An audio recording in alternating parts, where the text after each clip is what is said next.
So today we're going to talk about side lying breathing. So when we're doing the connection breath, when we're thinking about engaging the core, engaging the pelvic floor, we want to be able to do it in all different angles because the body will respond differently depending on our positioning. So doing that connection breath seated upright or standing, laying down on your back, on an all fours position, you may find that you are strong in one area but not so strong in another area. So we're going to do the connection breath in a side lying position. So you're going to come down onto the floor. You can have your knees bent, so I've got a 90-degree angle at my hips, and I'm just going to rest my head on my hand. You can also place a towel that's rolled up, whatever's comfortable, or even like a yoga block. So all you're going to do is place your top hand, thumb behind onto the rib cage, fingers right underneath the bust.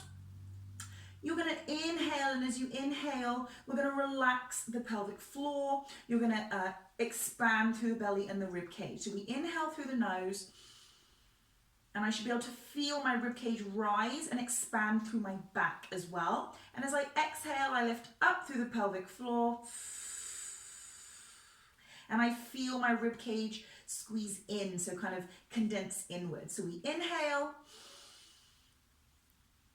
exhale.